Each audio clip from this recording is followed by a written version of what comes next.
Well, good morning, good evening, good afternoon to all our participants, if you're there. I'm not sure if you are yet or not. And I'm Tony Bliss, and it's my pleasure to introduce Maria Seguí Gómez to you for this presentation tonight on the real-world barriers to road safety policy implementation. I don't want to say too much other than that Maria comes with unique perspectives on the issues that we're going to discuss. She's been a doctor and medical practitioner and worked really at the coalface of public health. She's been an eminent researcher with the Injury Research Prevention Unit she set up in Spain and was a World Health Collaboration Centre, an eminent researcher. She's been a leader in the broadest possible sense. She's led the transport agency in Spain through a period of success in road safety.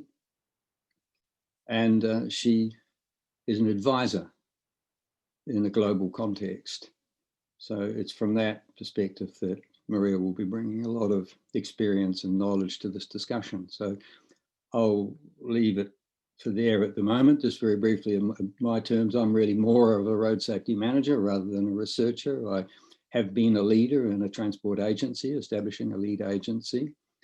And I worked as a lead specialist in the World Bank. And like Maria now, I work in an advisory capacity in the global context. So Maria, over to you. Thank you so much, Tony, and good day to all, wherever hour you're in today. Greetings from rainy Madrid. I hope you can see some of the rain through the window behind. And welcome to a rather unconventional presentation on a very dear subject to our hearts, real-world barriers to policy implementation. One of the privileges COVID has brought into our lives, and I want to be positive about it all, is that Tony and I have enjoyed each other's company, periodically discussing on life and death and why are we where we are in terms of road safety worldwide. And so my duty today is try to extract some of those discussions and others in the time we have available. But before I do so, I also want to thank ICoRSI and the panel members for putting up this session. And I show you on the screen now one weird map of the world and the world upside down, where you can see that for this one session, they managed to put antipodes together. New Zealand and Spain, as you can see, and I don't know that the cursor works on my screen, are really one confronted to the other. And yet the good news is that when it comes to our belief on what are real barriers to policy implementation for road safety, Tony and I are perfectly aligned, and I hope that shows through the presentation and also through the peppering of Tony's remarks. I also wanted to reflect on the fact that I did not remember this when I proposed that our date would be today, but it's also very fitting that we're talking about policy and policy barriers on a big election day. Good luck to you all involved in the voting, and good luck to all of us around the world, because we all know how relevant the US elections are for all matters, including road safety. And having said that, let me show you an outline of this otherwise unconventional talk. We do not intend to produce a recipe of barriers one by one and propose independent solutions for each and every one of them. We intend to give you a broader, more comprehensive and elevated view of what we feel those barriers are today. And so it is in the next minutes that I will try to cover the 5 points outlined on the slide. And I do hope you have some memory, at least midterm memory, to recognize the colors and the topics, because as I move on, each section will be colored accordingly. This broader overview is not a spare conversation or an informal or casual one. Actually, it is quite some time now that independently and together, a number of us are trying to reflect on why are we where we are in terms of road safety policies worldwide. And please allow me to use this graphic image of a mess yarn, because as you'll see through the presentation, the yarn will appear a number of times. This yarn to me reflects where we are, a mess. And this is a mess that is only the reasonable consequence on how we chose to build our road mobility system. And I thought time would allow to show you this video, which is a longer one, and I only wanted the few first seconds, but I've tried to do this online and it doesn't work. So I will skip the video, you can go and check it. But the principle is that back in the late 80s, when we first benefited from motorized vehicles stepping out on the roads, interacting with pedestrians and carriage horses and bikes and others, we decided to prioritize a number of items in the development of this new system. Definitely, what went into the heart of this mobility design was time, the shortness of time from point A to point B. This inherently led us to allow speed to be a factor that was relevant into the system. We prioritize freedom. Let's go wherever I go, whenever I want. We wanted to prioritize status because we were sold early on the social privilege status that owning a motorized vehicle implied, and that has really permeated through our sites. And of course, why not? We really wanted to reach out to every single remote place we could think of. So geographical coverage of the road transport system became another factor that made it into the design. And by the way, all these thoughts were first put in writing, at least for some of us working at the FIA high-level panel, in a document we released in February in Stockholm, which was entitled Sea Change Thinking in Road Safety, in case you are intrigued by some of these reflections. And how we build the system shows, because the next slide compares the deaths per 100 million person kilometer or per 100 million person travel hours of 4 different transportation modes. Unfortunately, the data I can share with you is only from Europe, since this is only where all data are available for these types of comparisons. But I hope that by now you have all gone down the table to rail, to realize that rail is the transport means that has the least number, the lowest number of deaths per 100 million persons. And that's why we assign it a value of 1, the lowest, the best that it could be. And you can tell that air transport compares to rail transport, whereas road transport is already a riskier means of transportation, increasing 7-fold your chances of dying while on it. But definitely, road transport is by far the most dangerous of all means of transport we have, again, in Europe, increasing by 27-fold your chances of dying.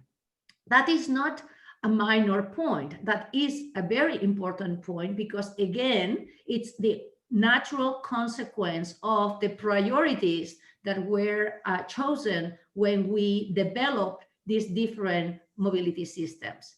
And what about within road transport modes? Well, again, using the same data, we could split road into motorcycles, pedestrians, cyclists, passenger cars, buses, and coaches.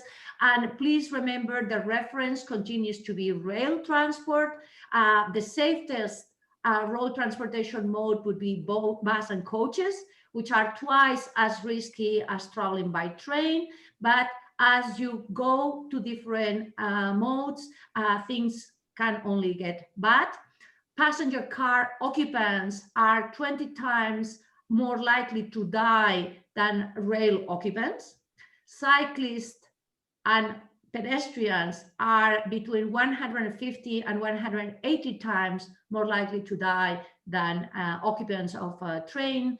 And here you have the motorcycles, which are as high as you can see and have been the subject of different of the ICoRSI presentations.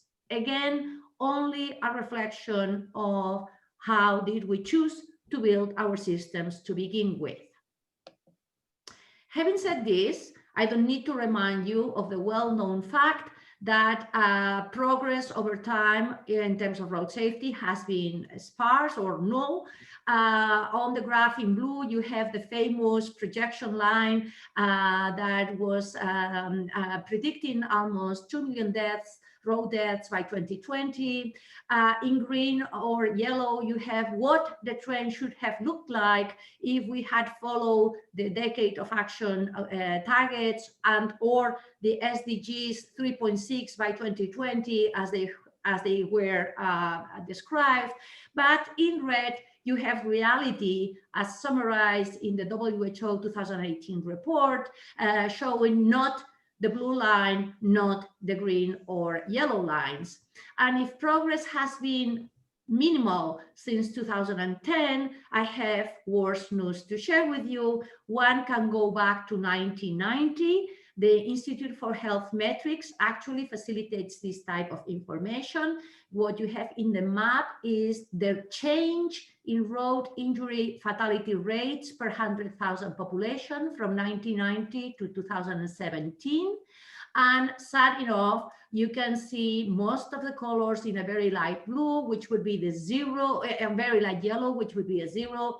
Overall, over these very many years, almost 30 years of evolution, there has been a slight increase on average of 0.28%.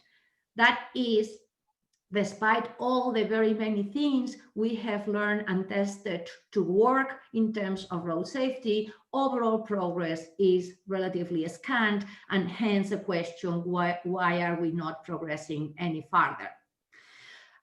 One thing that surprises me and continues to surprise me is that we keep talking about these deaths, we continue to talk about the carnage of roads, but we pay little attention who are the victims, in fact. And this is one of my two feminist points in the talk, and I hope that Tony will forgive me, but it's quite ironic that the first two people who were dead, and by the way, there was a T, there is a T, there is car occupants, but it's hiding behind the map, sorry. The first two recorded fatalities, both as pedestrian and car occupants, were females. It seems as if we have forgotten about the prevalence of this problem among other populations. We keep focusing always on men. But more importantly, the distribution of the victims. I don't need to go through the graph, you all know it by heart, but the fact of the matter is that most of our deaths worldwide are not occupants of the passenger car that we portray to be synonymous of freedom and status and so many other things. They are the motorcyclists, the cyclists, and the pedestrians. And that is important, and that speaks also to the barriers that we will try to cover. For all these years, we have had one primary strategy: to blame the victim, and we continue to do so. And that's why I also chose this picture with a lady. Policy has been built in a substantial amount as an answer to the blaming of the victim strategy, forgetting that indeed, as with everything else in life, there is a distribution of behaviors, and undoubtedly we can all identify 1 or 2 or 3 extreme cases in our population distributions of people who opt to clearly misbehave by either driving at too high a speed or drinking too much alcohol or intaking any other illegal substance. But the bulk of the problem is not that of the extreme misbehaviors. The bulk of the problem is the smaller risks carried by hundreds and thousands, if not millions of people at a time. And any of you in the audience with a public health training will recognize these graphs as the Rose paradigms graphs. What policy for road safety should look like is the pushing of these Gaussian curves to the left, making everyone slightly safer, as opposed to keep focusing on the extreme behaviors, keep focusing on trying to target those very unique and visible attitudes. Maria, yes.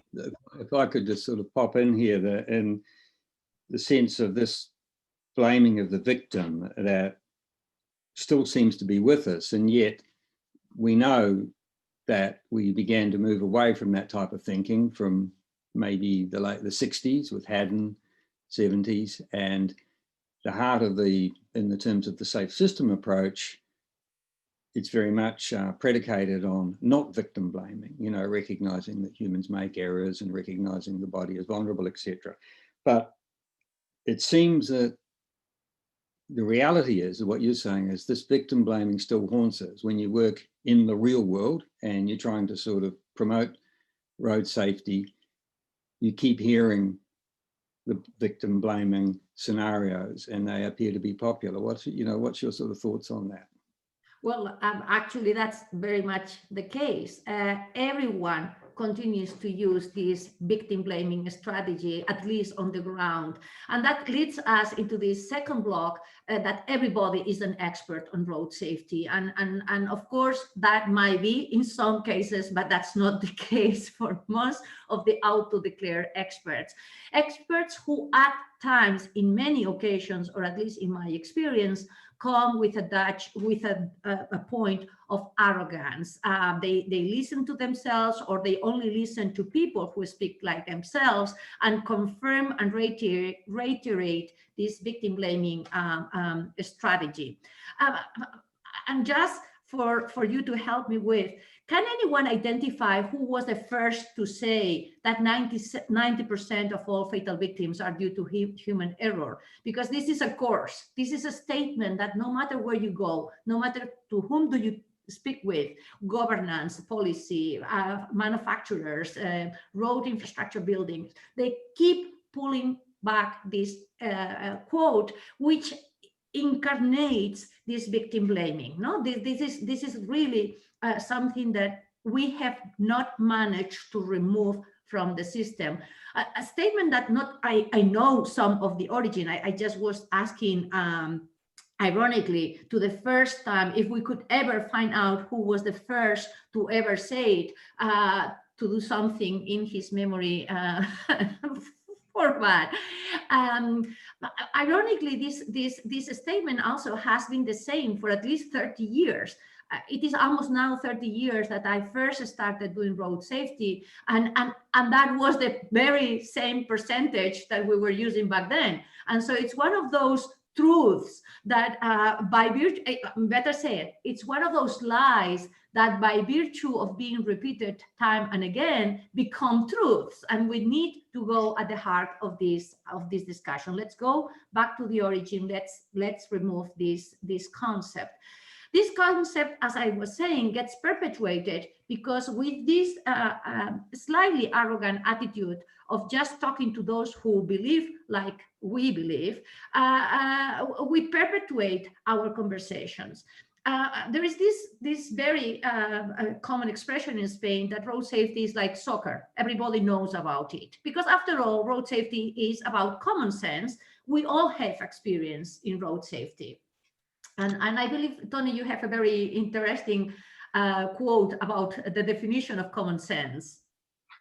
Yes, it's one I've heard and read, and I'm not sure I'm getting it right, but I always liked it. And Einstein, who seems to be a good person to quote because he is recognized as being smart, said that common sense is the set of prejudices that we accumulated prejudices that we acquire by the age of 18.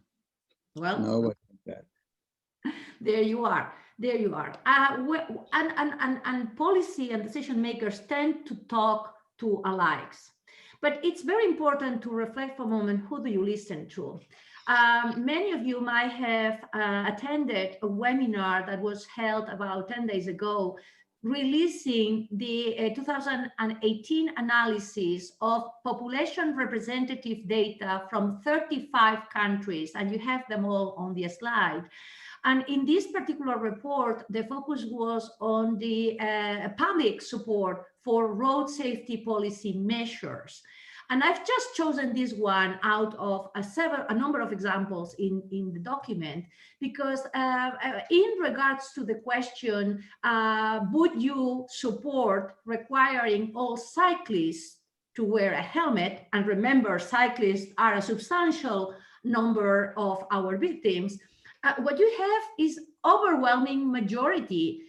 All African countries, most of Asia and Oceania, most North American countries, and at least 5 of the European countries support helmets for all bikers by 80% or higher.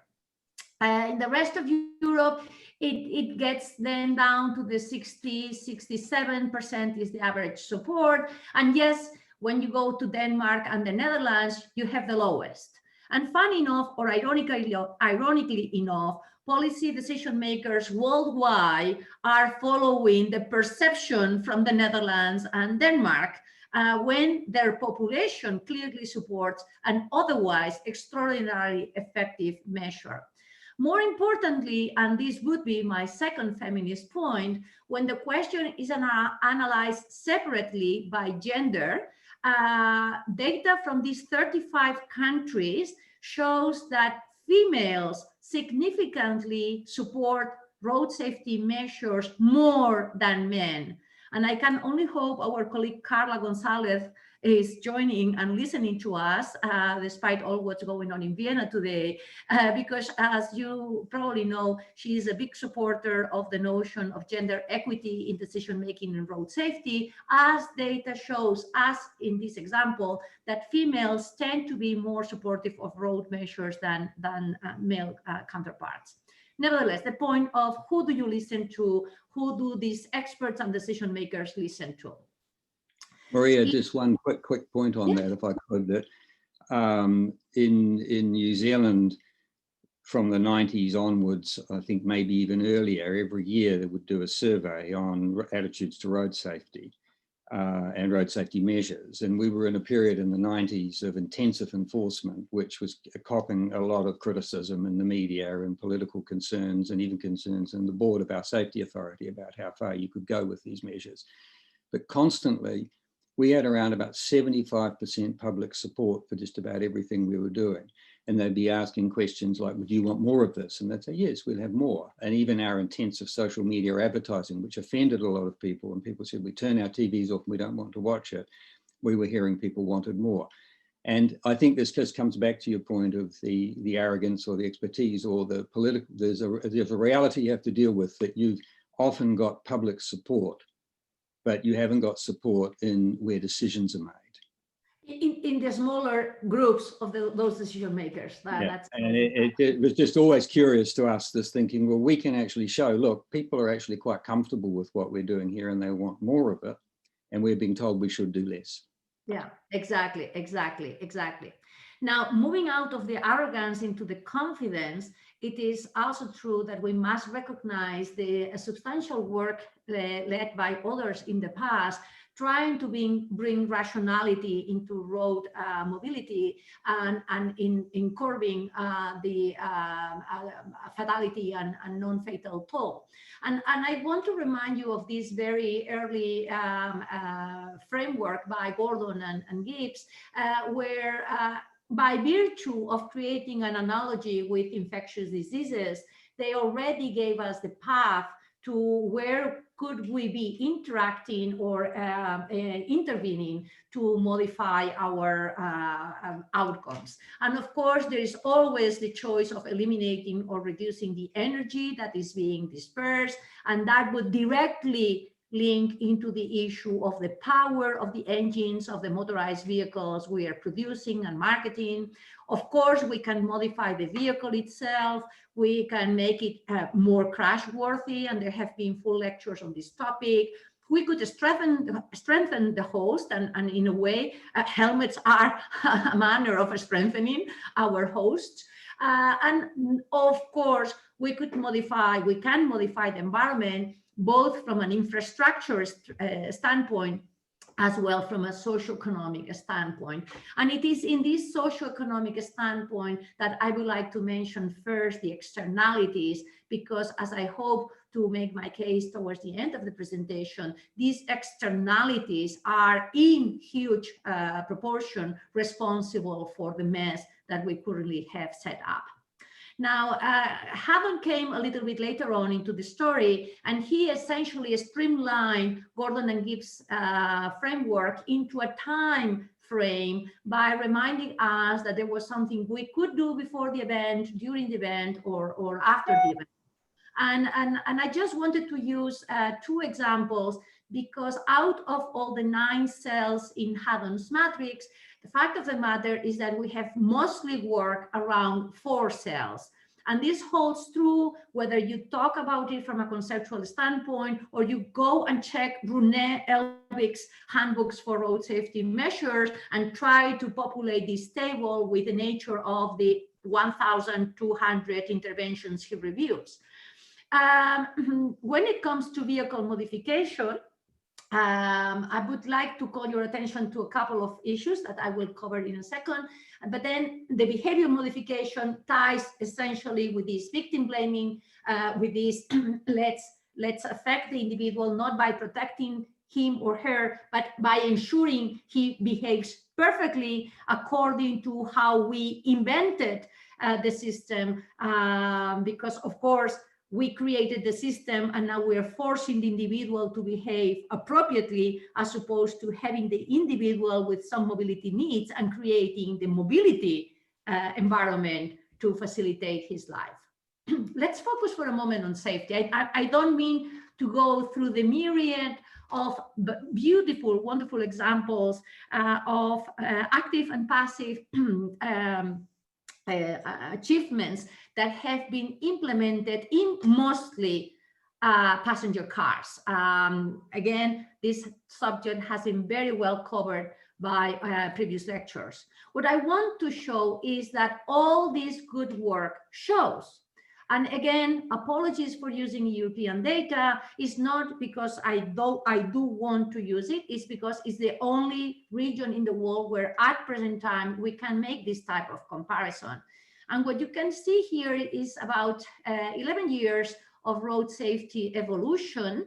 And clearly in darker blue, you see the number of victims, fatal victims that were occupants of a passenger car. In different colors, you have other type of road users. And what you can see, again, marked with this dotted yellow line, is that indeed, the number of passenger car occupants who have died on European roads has pretty much halved over these 10 years, whereas the number of cyclists or pedestrians or motorcyclists has pretty much remained not changed, meaning all the investments that we did on one particular type of vehicle have shown to be good. Yet we fail to recognize that most people do not move in these systems, particularly in Europe and in the rest of the world. Worse yet, years of data show us that most of the safety that we can claim in most of the developed countries comes at the expense of actually replacing vulnerable road users and making them users of a motorized passenger car. What you have on this graph is the number of pedestrian walks, and I apologize because in the cut and pasting I dropped the label, but this is the number of pedestrian walks by country on a selected number of countries, and what you can see is the constant decline over time. And so in a way, our practice of road safety has led us to a situation where we have created a cage that is a very safe cage, and we have put everybody in that particular cage, and then we claim success. But we have not addressed the mobility needs. We have not addressed the mobility needs for the large majority of our citizens worldwide. Maria, yeah. just make one point here. I think in those last two slides, it struck me that what you're really pointing out there is part of the critique of what was seen as a sort of a modernist road network from the 60s, as sort of a flow connector access network, which urbanists see as having de-urbanizing effects. I mean, they make the distinction between road streets, and it's actually, so the safety was actually a high priority, as you say, for the four-wheeled vehicles and vehicles that wanted to move at speed. But there was a lot of consequences in terms of the ripping up of the urban fabric, particularly, that have impacted badly on walking and cycling and other vulnerable users. So that's something we might want to come back to later and discuss, because there's something about road design and the way we look at networks, which is relevant to this. Is safety at the heart of what we're doing with our mobility system? Because in that regard, the answer is no, not for a lot of people. Completely agree, Tony, completely agree. And to continue on these complexities of setting up the policies and moving for a moment away from the vehicle and the vehicle improvements, another issue that we came across is the fact that because so many people are affected by mobility and by road mobility, we instantly created a network of so-called stakeholders. And we have confused the fact that many people are affected and many people can do things. We have confused multidisciplinarity with making sure that everybody gets to do what they like to do or what they think they do best. And this particularly applies when it comes to behavior modification. This notion that things will be done by consensus so that everybody is comfortable with what we are doing takes us to the minimum common denominator, because it's really hard for difficult decisions to be adopted in this type of an arrangement. But if you allow the informality, this type of setup, this discussion between the stakeholders and this trying to bring everybody on board constantly all the time has produced what it is known in several organizations as the road safety Christmas tree model, which is that by virtue of my willingness to make sure that everybody has something to do, I will just do a number of small things here and there. And it's very fitting that we are doing this slightly a month and a half prior to Christmas. But if you allow me to continue with my yarn analogy, this is not coronavirus. This is still the same yarn, but now we have attached a few other things around, and that's exactly how we tackle safety. Safety is an add-on to the mobility system. We try to bring in things, and we try to bring them with some relative disorder, because we have not gone through the discussion of prioritizing what it is that we want to do and then how it is that we can do it. In the middle of all this chaos, if I can use this expression, some have wanted to set some order. And I do think you, Tony, probably recognize well your pyramid. Everybody in the audience knows your pyramid, yours and Jim Green's pyramid by heart.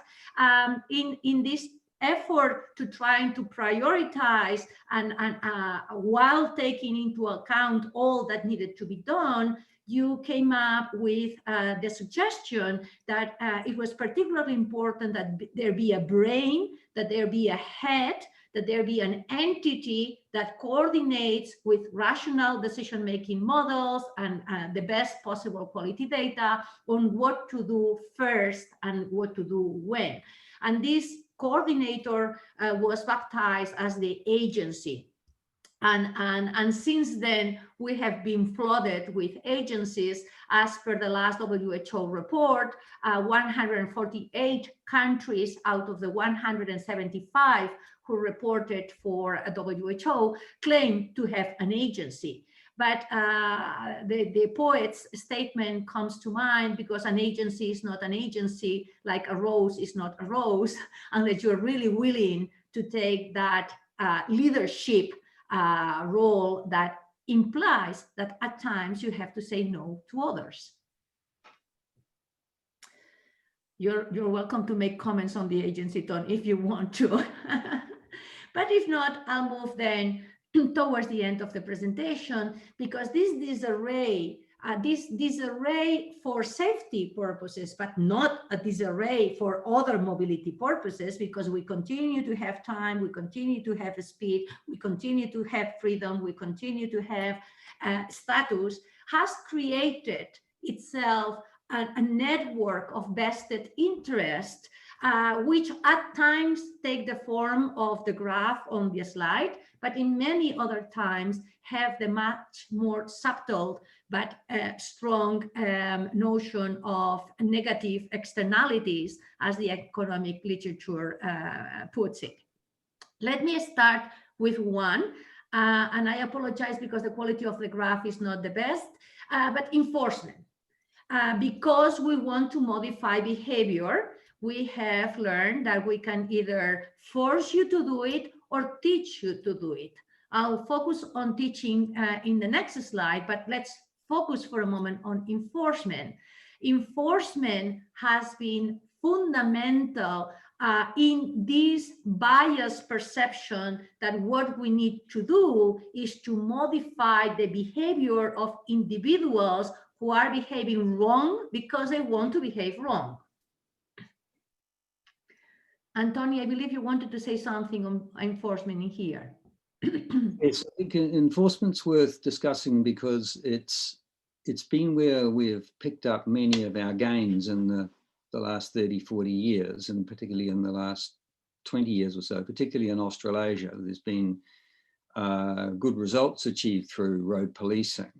But there are sort of real world barriers here to effective implementation. And Kavi Bala recently brought to my attention a book by Sarah Seo called Policing the Open Road, How Cars Transformed American Freedom. And some of you may be familiar with that book. It's relatively new, but in essence, it presented an aspect of motorization during the 20th century that resonated with my experience of working on enforcement of road safety laws with New Zealand and Australian police during the 90s.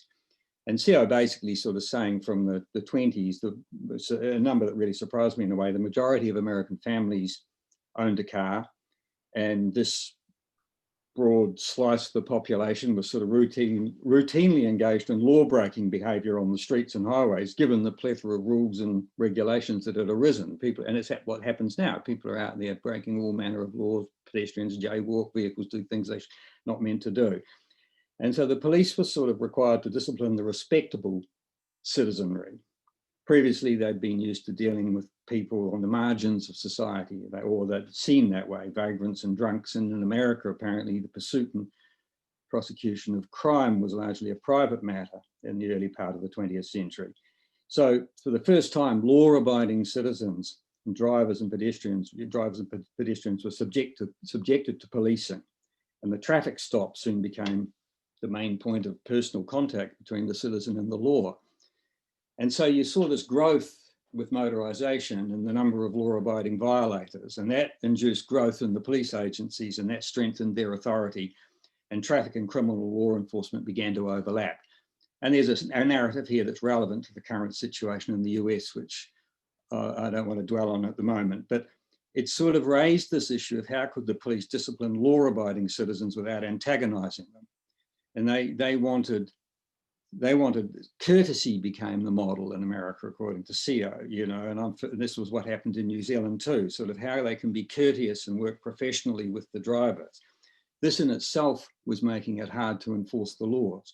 And I found in working with New Zealand police that when we were looking at assisting them implement large-scale general deterrence programs targeting speeding and drink driving and the non-use of safety belts, the police were really reluctant to get into that type of engagement because they didn't want to come into contact with people who they were later going to rely on as members of the jury or people of public opinion that related to the work they were doing in terms of what they perceived as criminal enforcement.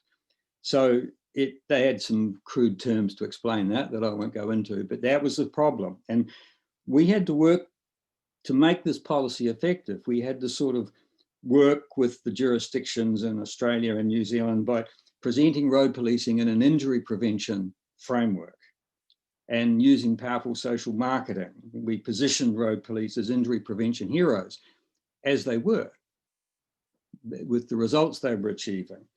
And it required road policing professionals to understand the difference between apprehension and deterrence. You know, that there's something different that didn't sit easily with their general understanding of policing that concerned catching criminals. So there's a lot we could discuss here. I won't go into detail, but they are real barriers. And in essence, when it comes to enforcement, there are some fundamental issues that must be addressed if it's to be effective. And you can see much of what we see in low and middle income countries that aims to enforce safe practices, which are promoted through the global plan, etc., is really likely to be highly ineffective. They're usually poorly targeted, the dose levels are often too low, the legislative systems are often unable to cope with the processing of offences. So there's a lot of actual barriers there, and it relates to particularly seeing road policing within an injury prevention framework rather than an apprehension framework. And it has a lot of other implications for resource allocation and so on. And if people want to discuss that more later, we could. But it's interesting to note, when you look at the global scene, this area is not somewhere we've been strong. I mean, there's quite a lot of talk around infrastructure. There's quite a lot of talk around, you know, other issues, vehicle safety, but enforcement is lacking really strong global support at this stage. And I think it's misunderstood and it's misguided. Absolutely. And to add to your exhaustive and profound list of grievances that this enforcement has introduced is the fact that even the finances come to murkle things. When you link the traffic police duties and the existence, the organization of that entity to the funding that comes from the fines, from the tickets, or where you even link that with the agency, you are just buying the perfect recipe for disaster, because the legitimacy of the enforcement goes away and the population immediately labels all those road safety efforts as simply fundraising opportunities for other purposes. And so enforcement is in itself a wonderful example of an add-on. We wanted to modify the behaviors because we felt all the problem relies on the misbehavior of few but. And during decades, we've been creating a massive enforcement implementation system that in itself is now a universe with its own evils, perpetuating wrong issues. But this is just a... Sorry. Oh, yes, in the sense that really in the context of Sarah CEO's work in the US, it leads to a type of policing that has adverse effects for minority groups and others, and therefore people are wanting to defund that and turn it over to a different type of operation, whereas our historical experience in New Zealand was we had a traffic safety service from the 1930s that was run by the Ministry of Transport and only got handed to the police in the early 90s when I started working with them, and it was actually more effective, but it's complicated. You know, there's quite a lot you need, but basically there's a lot of things need to be in place for enforcement to work and for it to be legitimate and to be effective. And the hypothecation of revenues is something that is not a good model, but it's become very popular. It's particularly popular politically. It's popular in places like the World Bank and whatever. Think, oh, good, that'll pay for itself. We don't have to worry about that. But it has its own inbuilt problems, and you can run it differently. But there's very little knowledge being put out there about these things. The real police professionals, we don't hear too much from them, but there's a lot of knowledge there that we need to tap and explore if people want to get a good result. Maria and Tony, the interpreter is requesting to speak a little slower, please. Oh, sorry. Yeah. Apologies. Our forgive apologies. Me.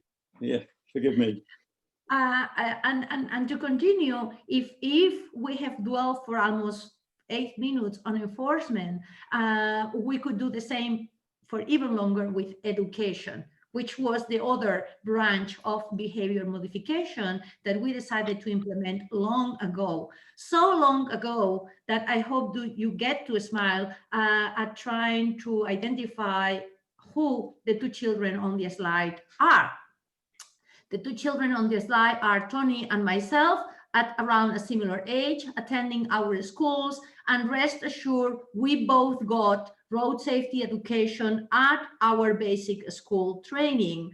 Not to get into the details, but since we were educated in those terms, and today probably 20 to 25 million people have died on the roads, meaning we have abuse of the role and the power of education in improving road system because, again, we built it as an add-on. So we will modify behavior by teaching you how do you have to behave. It was an add-on.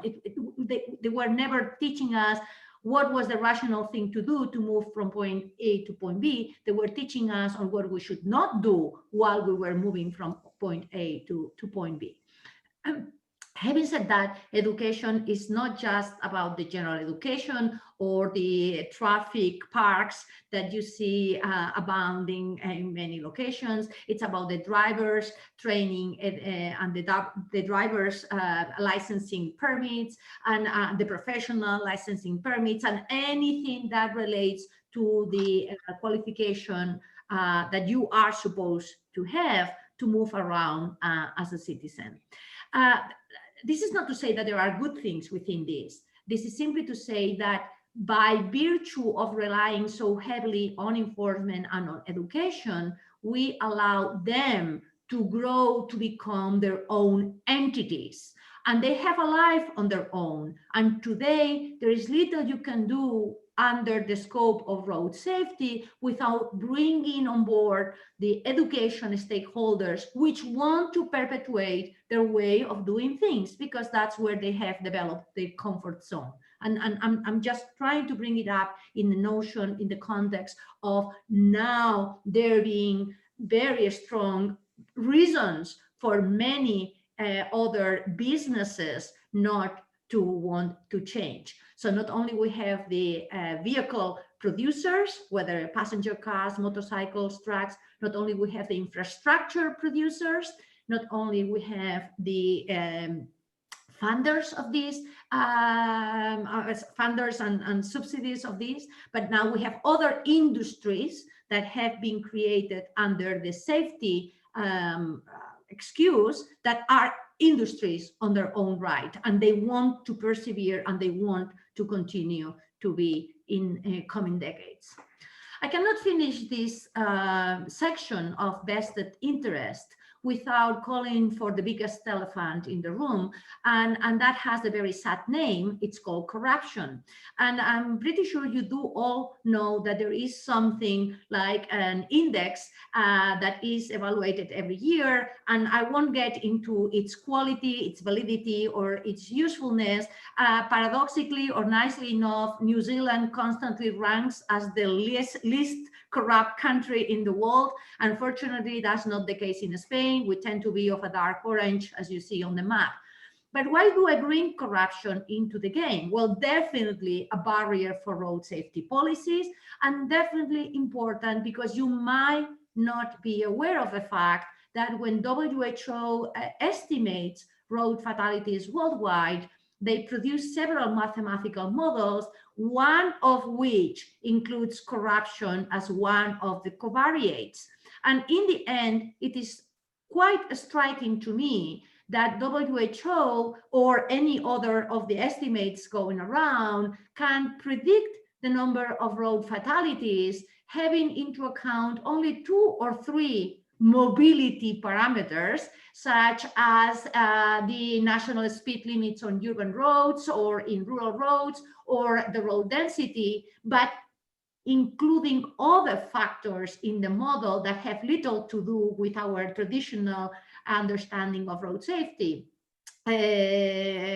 corruption being one such covariate. So anyway, just to mention it, because by not mentioning it, we avoid trying to strategize differently on how to go about road policies worldwide.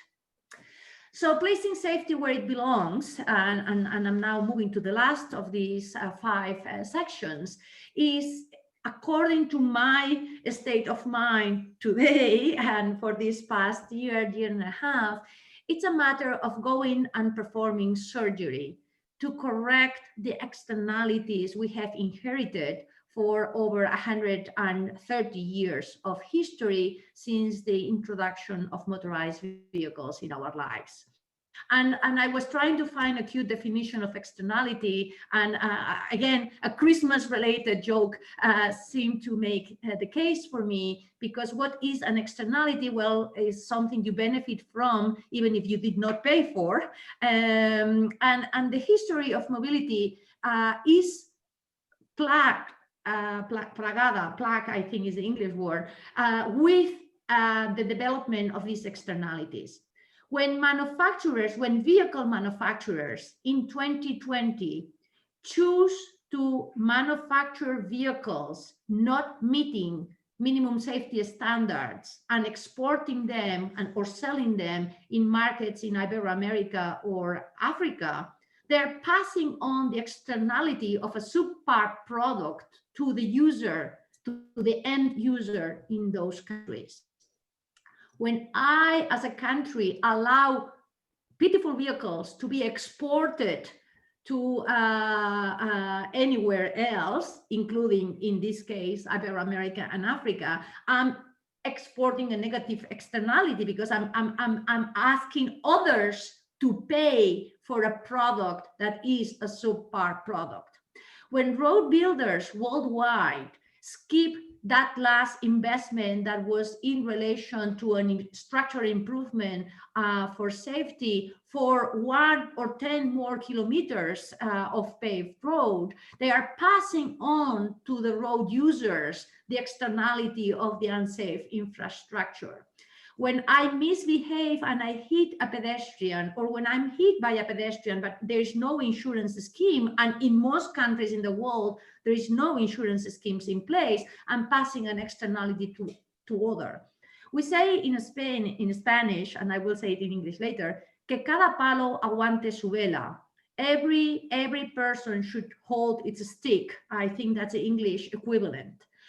When it comes to mobility, the system has to be built in such a way that I, Maria, am fully responsible on how I move and when I move, and I pay according to the risk I impose to myself and onto others for each and every step of the way. And the same applies to me as a person, or to me as a business owner, or to me as a government. We really need to come back to remove the priorities that initially created the system, to make sure that safety is placed at the heart, at the core. Number 1, safety as a non-negotiable principle that needs to be centered and around which we can then build freedom and availability and geographic coverage and everything else.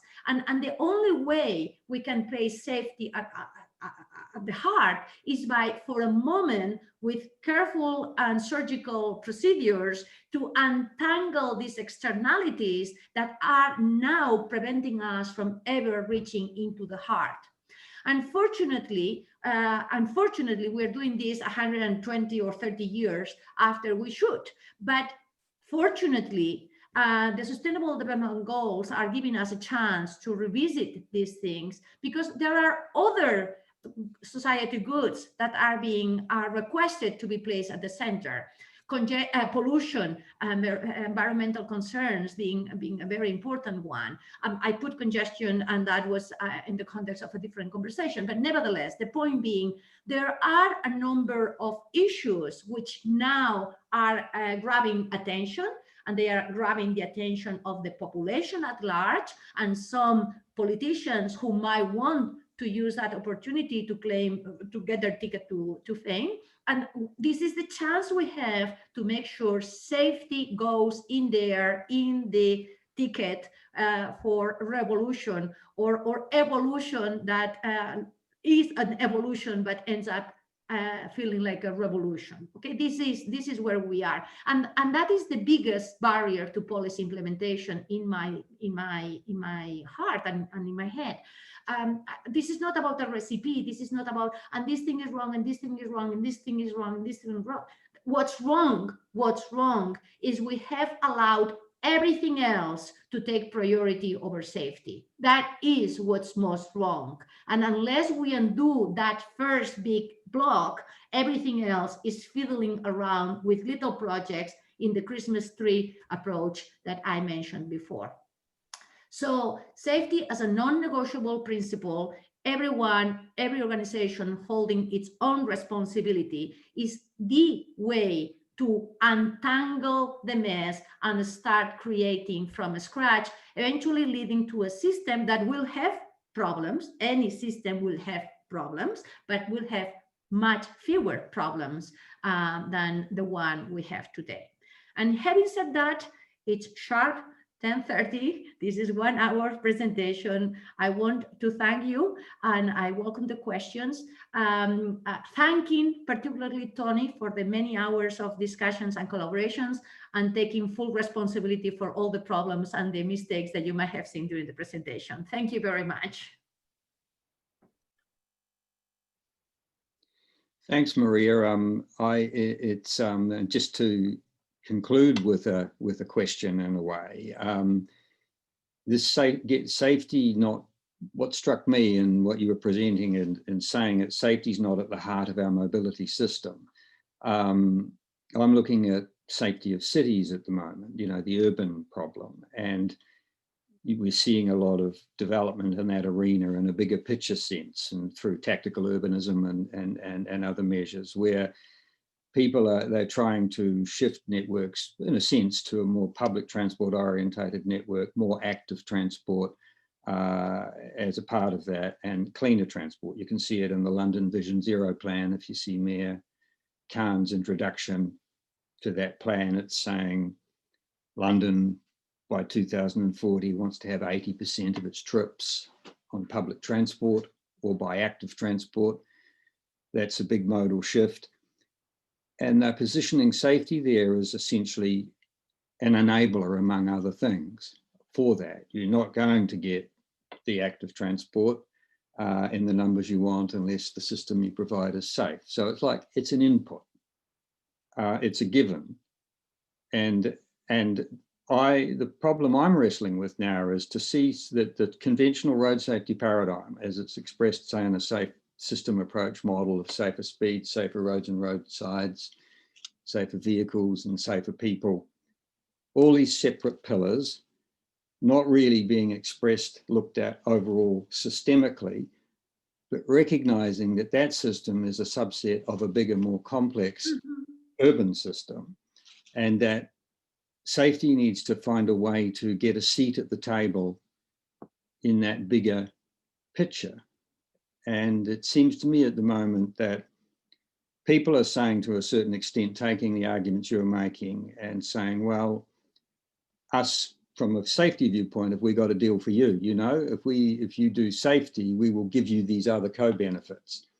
Whereas it seems to me that the other co-benefits, when you look at them, particularly in the area of non-communicable disease, cardiovascular health, respiratory and type 2 diabetes, those sorts of health measures are far bigger than the road traffic injury component. They're the bigger externality, bigger negative externality, and that's what the urban measures are seeking, among other things, to address through having cleaner air, more active transport opportunities. And safety is one way of enabling that, but in a way it needs to be both more humble but find a new framework where it's sitting in this integrated, is truly at the heart of the mobility system. I mean, you know, it's convoluted thinking I'm expressing here, but I think that's the transition we're in, that the current framework we have is getting hard to use because there are, in an urban context, and the world is urbanizing rapidly, and there are these bigger issues that people are pursuing where safety actually sits very comfortably with that and can be seen as an input and an enabler. And I just wonder on your thoughts on that. Well, firstly, if I go back to one of the earlier slides on competence and arrogance, one of the traits of competence is that you actually sit together with people who are not from your usual realm, because what you're is eager to understand their viewpoints and their concerns. And what you just said about the other priorities, the other desirabilities, fits perfectly this point. We as road safety experts need to put an end to the preaching to the choir and need to go out, because the world is being decided and defined by other priorities in other forum. And our role is to be actors, having a voice, a legitimate voice, but participating in those other processes, as opposed to sitting in one corner complaining on how little attention they pay to our case, and then trying to magnify our case by increasing amounts of whatever. we just keep busy counting, hoping that the bigger number of whichever unit will call the attention of someone, and that's not going to happen. So that's one thing. But the second thing that I want to address or to come back to is this notion that I pointed out: rail transportation, air transportation as the safest transportation modes. Why is that the case? What are the characters of those mobility systems that make them so safe?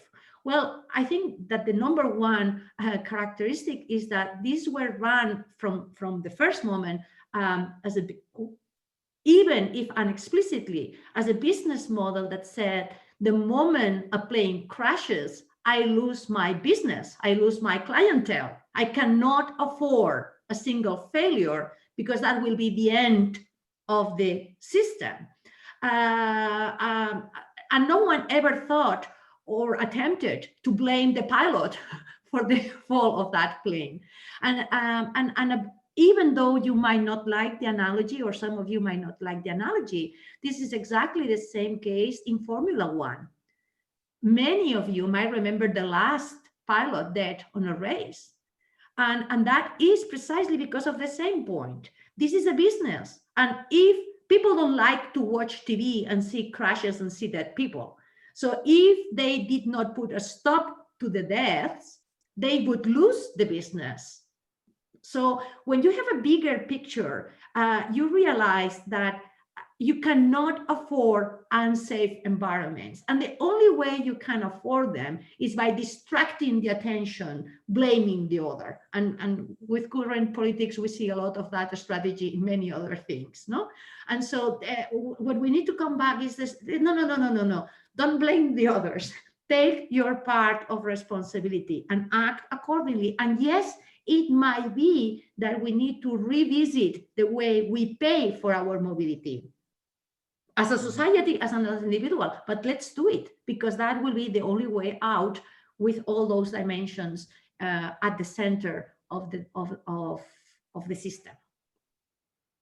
And everybody's very quiet now that they have opened the comments. Yes, we need some questions, and yes, we'll try and provide some. We bore them to death, or we confuse them. Kavi.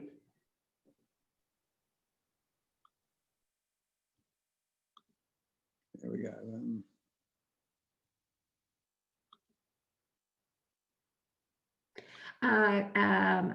Kavi, you are correct. But I think you are correct in general, but what I don't understand is your last point. Should motorcycles be viewed as much safer vehicles than they are currently viewed? I think the danger of motorcycles is the passenger cars.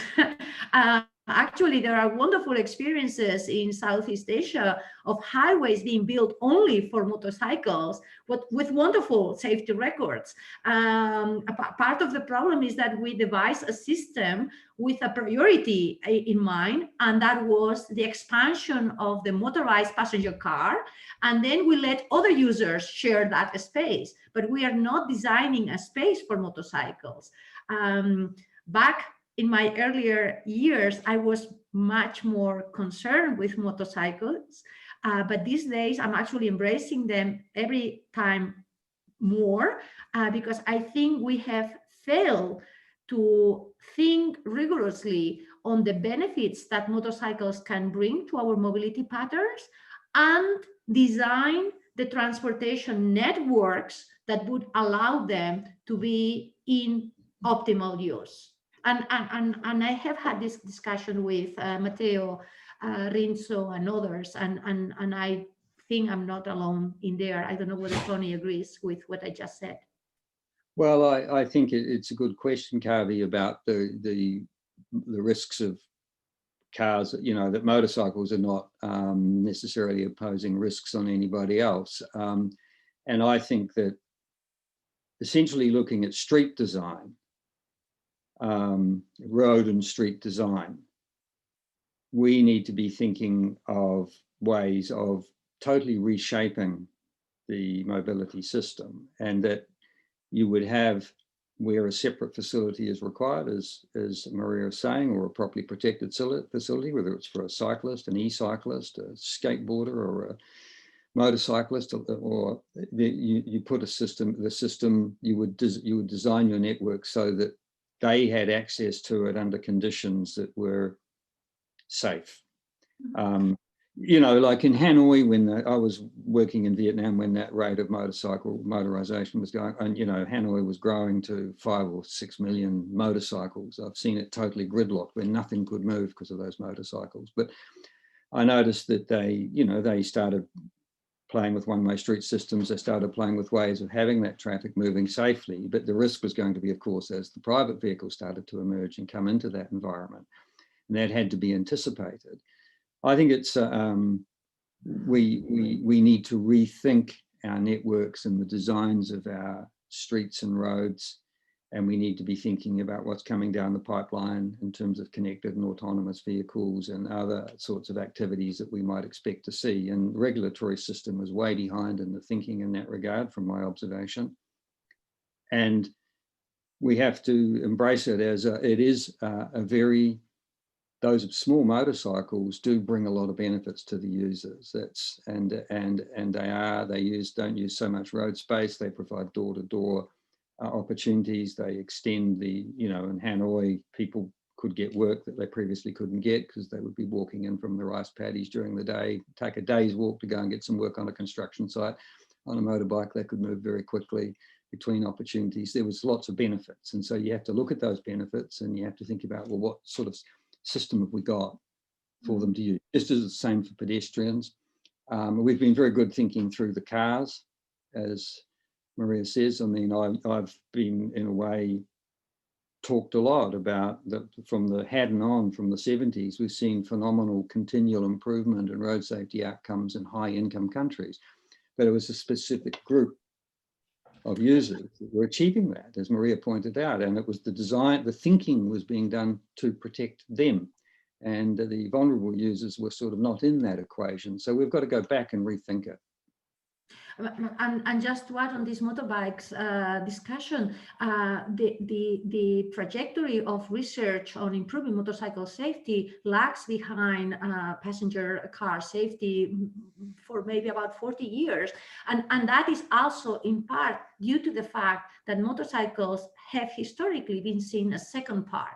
The motorcycle is what you buy while you cannot afford to buy a passenger car. I mean, the ultimate destination of the mobility system had you as the owner of a private passenger car.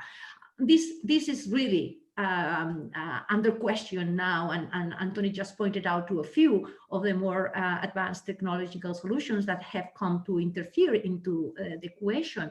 But definitely motorcycles are in a much better conceptual place, in my head at least, than they used to, because I can see the potential for them to play a substantial role in a very productive transition into a different mobility mode. And this is where I want to come back to. This is about changing the mobility mode, making sure safety is at its heart.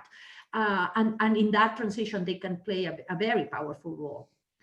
I think that we have a colleague from Iran who's asking on the our valuing of advocacy. And I will be very blunt in my answer. Advocacy speaks loud, yes. Money speaks louder. Meaning, if I have managed to convey my message that this has to do with a profound realignment in the way money follows the flow of the mobility system. Maybe we need less advocacy and more brain. Advocacy, in a way, has brought us where we are. We claim for things to be done, and then we do something, and whatever that means, whether that means safety on a t-shirt or on a cap, or whether that means voicing out on a conference the very sad experience of a mother who lost his or her child, in the hopes that that will soften the heart of the decision maker. That has a place. That has a place and that has a role, but that is not the answer to the reframing of the mobility system. And I will further add to my very vehement answer, and I ask for apologies for the translators. Safety for many years has been ignored. And then when we started talking about safety, it has been translated in terms of charitable work. We were getting money from different companies to do safety activities in a way with this charitable accent. And then we move it to social corporate responsibility. So we've been climbing the ladder of how to call the attention of people who can invest on this thing. And we have done so in part thanks to advocacy works. But what we have failed to do is to secure the internalization of the cost. And that's why we are currently working on something called the Road Safety Index. Much like when I go to IKEA, I like to see that no children were involved in the manufacturing of a particular product, or much like when I buy my milk in the morning, I read that brick meant so many COs per cubic meter of pollution. I want to see my products stating in the manufacturing and delivery of this product, there were no road deaths. I mean, we really need to realign the incentives, and that will be the best advocacy. The fact that we all can claim our contribution to a zero death or serious injuries. And I hope I've made sense with this explanation. I apologize. I'll add to that, Maria, that I look at it around the other way to a large extent too, in terms of, this is a good question, but I think policymakers need to involve advocates. I think policymakers are the ones that should be leading the discussion. And this brings you back to the lead agency model, that if you don't have an accountable agency or set of agencies who are responsible for managing this dialogue and are held to account for that dialogue, you don't see a lot of progress. I had the experience of working in an agency that was established purely to address road safety. Our legislation required us to do that job. We were held to account for the performance. We signed a performance agreement with the minister, you know, that type of framework. And it was beholden on us to really create the dialogue and get the discussions going and get out and work with people who had concerns around safety and show leadership in that discussion. I'll give an example of with Argentina when it created its lead agency.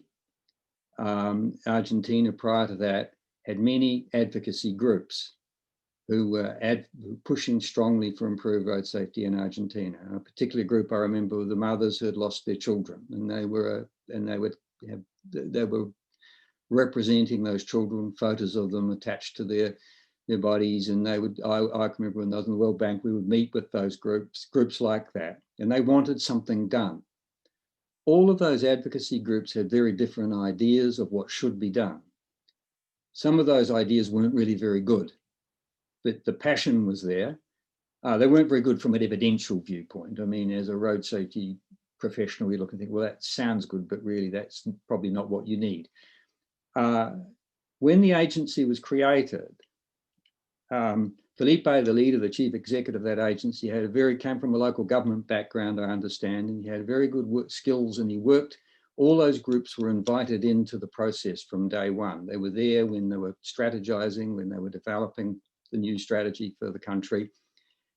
And one or two people who had very strong views from those various groups seemed to be quite comfortable with the more evidence-based model that was emerging from the new agency. And I asked them, look, what they're wanting to do is very different than what you wanted to do. And they said, no, look, we really more than anything wanted someone in the government to take responsibility for this and take the initiative and move forward. We're very happy to be included. We're being listened to, and this is great. And so the ideas they'd been promoting, they pushed to one side and they began to get behind the ideas the agency was promoting. And it sort of brought it home to me, because that had been my experience too, that when you're in an agency and you're leading, it's a bit scary because you have to go and push stuff and you don't know how well it's going to be accepted. You don't know where the political attacks might come from. You're working in an environment that's sensitive to that. The ministers are sensitive, the head of your agency, the boards, they're all sensitive to these issues, but you have to go and push. And my experience was generally people were happy if you were leading and you were driven by the evidence and you were willing to listen. And if you were proved wrong, you were proved wrong. I mean, the view we had was, look, if we're wrong, we're wrong. We'd bring in peer reviewers and professors from other countries and say, look at what we're saying. Is this okay or not? And if they said it wasn't okay, we'd change it. So, but that leadership sort of part is more important, I think. Advocates shouldn't have to carry that burden. Exactly. I completely agree, Tony. In that the leadership has to be advocate itself. Okay, but the message being advocacy in itself only generates noise. It doesn't generate the right action. There's another colleague who's asking if the road environment is dedicated, like in the air and rail, then only business losing environment might fall in place. So how can we make such model? Can we start with penalizing toll road operators for crashes on toll roads as the beginning of this model? And in very quick answer, I will say you can start penalizing toll operators and all road owners. It would be unfair to only do so in the toll roads. You should be penalizing the government delegation who's the owner of that particular stretch of road where the crash occurred. Of course, why not? This is paradoxically never been done because in most countries I've checked, and my own included, the legislation doesn't allow you to sanction a road owner. There is no typification of the infractions on the road system. This is terrible. This is a disaster. How come in 40 years of road safety, we have never paid attention on how to fast develop this system to ensure that the infrastructure is to its best? IRAP is now coming to inform on what you could do, but it's only an information system. It's not a penalty system. And how have we let go of that without paying any attention to it? So by all means, start exploring how to penalize infrastructure owners. I immediately see how they will turn around and start penalizing infrastructure builders, and that will generate a chain of delegation of the guilt. But definitely our roads will be better. So by all means, go ahead. I wish you luck. And I'm serious, and I'm very serious. Yeah, I'll add to that, Maria. When you look at road safety legislation and around the world, you see the legislation that sort of grew up with the birth of motorization, and it's around vehicle registration, it's around vehicle safety standards, it's around what road users can and cannot do. And it's silent as it relates to road infrastructure. Yeah. I've always thought, well, governments own road infrastructure, so they probably don't want to put in place laws that affect themselves.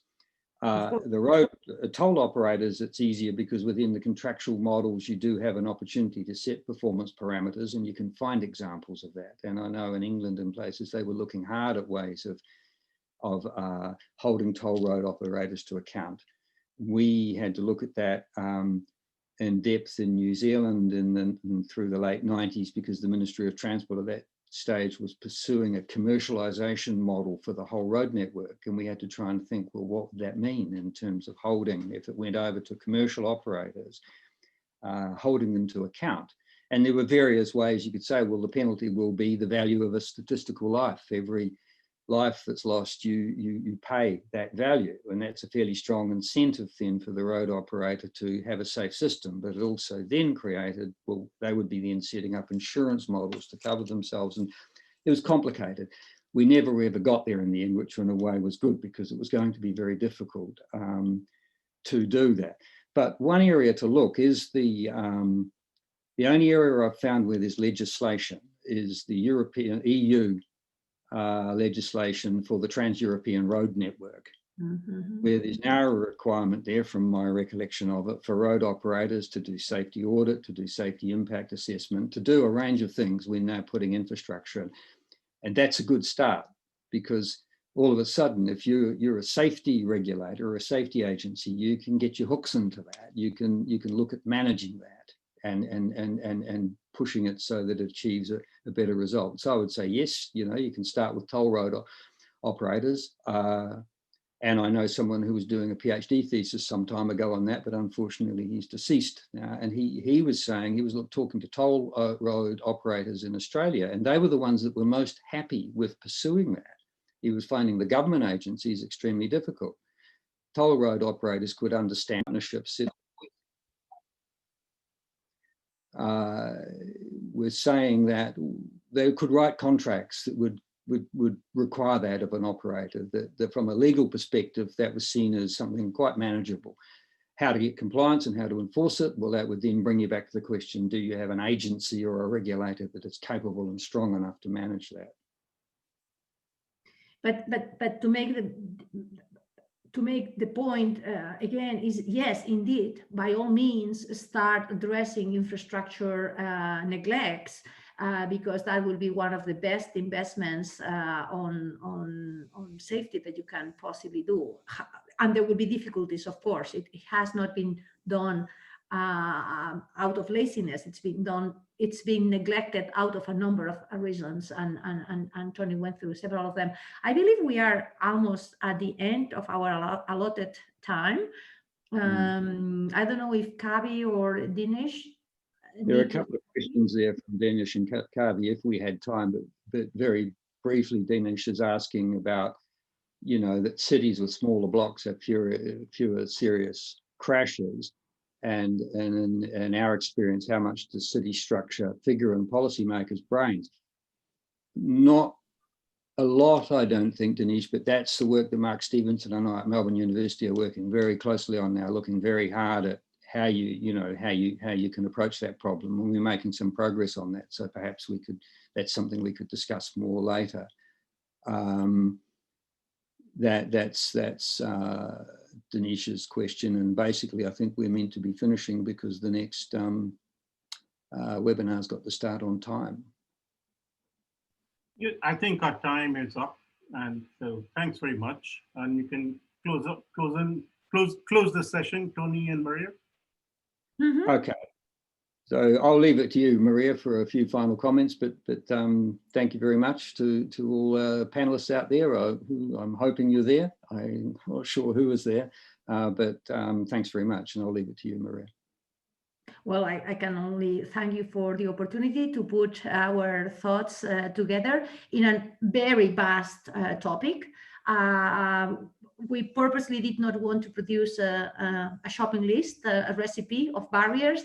We wanted to present you with the biggest of the challenges, which is the redesigning of the mobility system with core at its heart.